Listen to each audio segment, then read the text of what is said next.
Welcome to the MiniZinc Challenge results for 2021.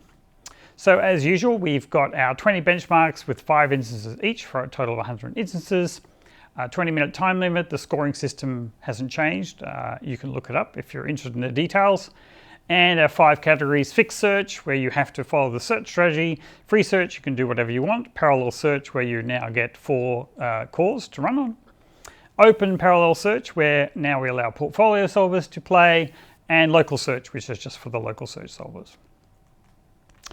So the entry system changed a bit this year. It's still a Docker-based solver installation, and the solver writers have to install their solver in an image, but then they can upload the image into our online system, which has been a bit more automated now, and it'll run a test script automatically, which will run checks on the rule compliance and things like this, and give you feedback on crashes, failure to find solutions, wrong solutions, etc.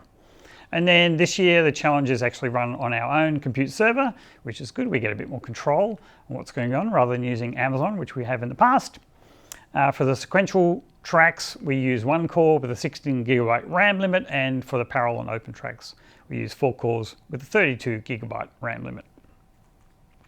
All right, the 2021 benchmarks. So we had 10 new benchmarks here. We can see there's a lot of scheduling problems in there. That's what people submitted to us, so it's a bit of a biased sort of competition this year. Also, a lot of them, as we'll see later, are very MIP-like. They don't use a lot of globals, some of them. And so, of course, we've then selected old problems to cover the missing globals that we'd expect to see in the competition, and to give a bit more balance in the suite of problems that we're looking at. And we've mainly used new instances that we haven't used in previous competitions, although for some of these problems we're running out of instances which are valuable.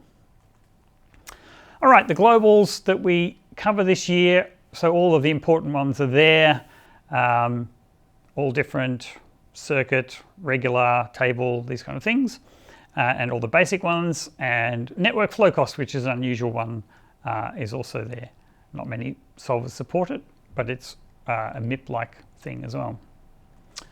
All right, the official contestants. We have Choco4, Flat Zingo, which is translating to an ASP solver; IZ Plus, this mysterious hybrid solver; Jakob, Mistral, both CP solvers; OR Tools, the LCG-based FD solver from Google; Oscar, which is a local search solver; PicatSat is translation to SAT; Sixtus Prolog, the Prolog-based trailing solver; Sunny CP Less, that's the portfolio solver, but it used the 2020 versions of the solvers, because they didn't update the solvers, so they're using just the 2020 version, so they've got a disadvantage with respect to previous years. And finally, Yuck, the local search solver written in Scala.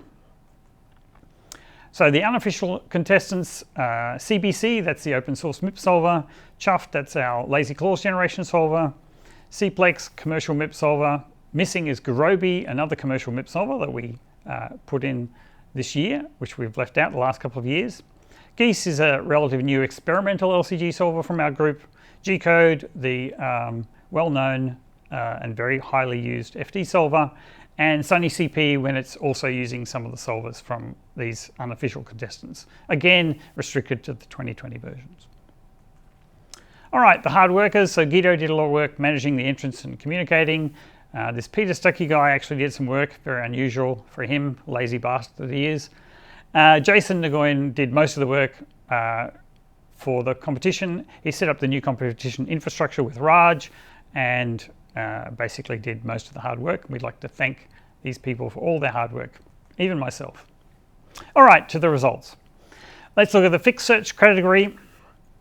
So starting at the bottom, we have Choco FD, Sixtus FD, G-Code FD, Jakob FD, Chuffed FD, and OR Tools FD. And the nice thing about the fixed search category is it's sort of talking about overall engine speed in many respects. Also, I guess if you've got learning, that's going to help you. So not surprisingly, the 2 learning solvers are at the top of the category.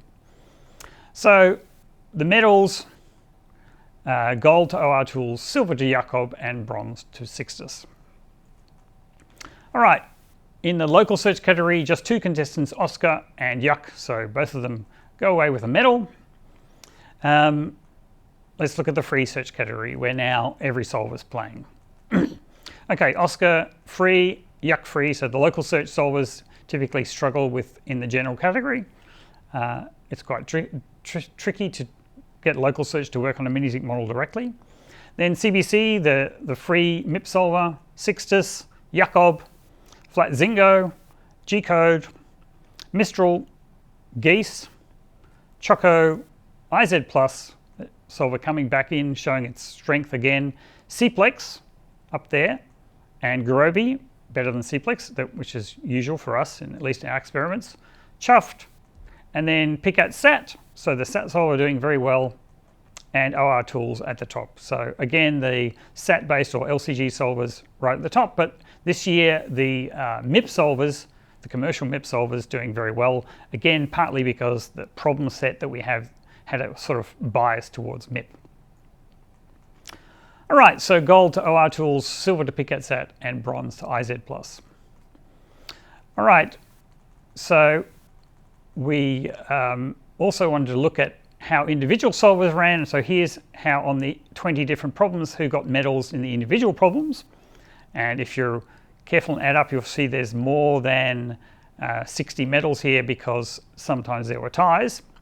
So we can see that we have a wide range of medals, and many solvers got a medal at least one problem. So that's good. That shows that different technologies have different strengths.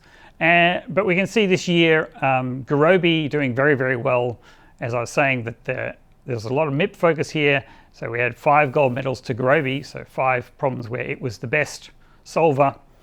And actually it was interesting to see that there was a few instances of Gurobi getting the gold, OR tools getting the silver, and then Cplex getting the bronze, which actually shows that OR tools is doing reasonably well as a MIP solver, or a MIP-like solver.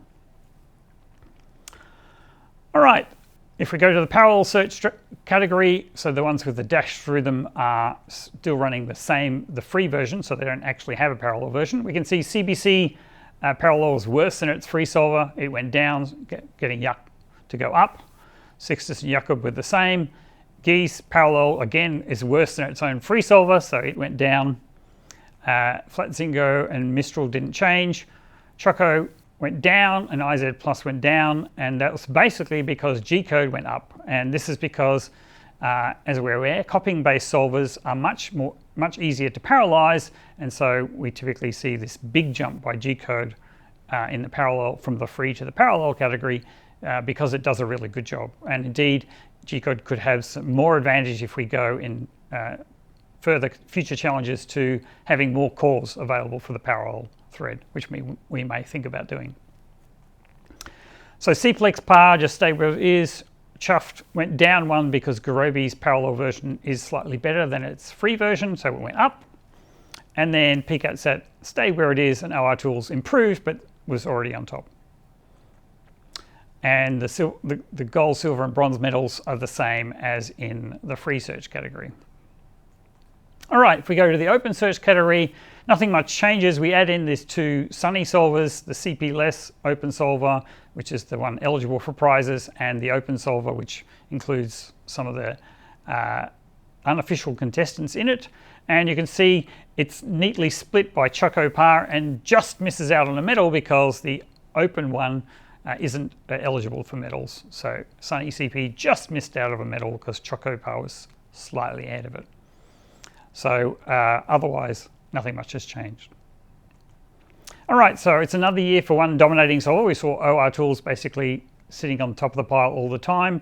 And of course, it had the advantage this year that there are many MIP-like problems in there, and it's quite good because it has an LP propagator and a lot of MIP-style technology in it. And that was because we had many submitted MIP-style problems this year. So obviously, we'd like to see more portfolio solvers, and particularly just even Sunny getting updated would be good. More local search solvers, more FD solvers, right? Some of the solvers like Mistral probably could be in the FD competition, so it'd be interesting why they're in there. And at least we've got to the point where most parallel solvers are better than their free solvers, which wasn't the case, let's say, 2 years ago. So please send us more real-world benchmarks. We had a good haul of real-world benchmarks this year, but they all tended to be in the same space. So that made the new problems a bit, having some similarities. All right, so here's the summary of the winners, the medal winners across all the tracks. So please remember to enter your solver next year and send us some problem instances. And yeah, we'd like to announce, because we've been working on our competition entry format, we hope sometime within the next 6 months to have what we've been wanting to do for quite a while, which is the MiniZinc Shootout. So this is an anytime competition. So basically a solver can be replaced by a new version at any time, or you can add a new solver into the competition at any time, and we just recalculate the scores after that. And so we typically have, we'll try to have visible models and hidden models. So we can't just over specialize to the visible models. Currently they're all visible after the competition started. The ranking will be the same, and we'll try to keep graphs so we can sort of see how the behavior of how the ranking changed over time. So that's something we're kind of excited about, and we hope this will get us people more interested in sort of fiddling with their solver, seeing if they can do better, and entering into the shootout competition or updating their solver in the shootout competition. All right, so final word, go away and learn MiniZinc if you haven't already. There's a number of Coursera courses there that can help you. Use MiniZinc, a lot of people do, and teach MiniZinc. If you're here at the CP conference, you may well be teaching, so go out and teach them. We've got a lot of material to help you if you want it, so talk to us. Make your benchmarks available in MiniZinc and add them to the CSP lib after we've used them for the challenge, so that people don't know what's coming. And MiniZinc 2.6.0 is to be released soon. So yes, I look forward to you entering in the next challenge. Thanks very much, and goodbye.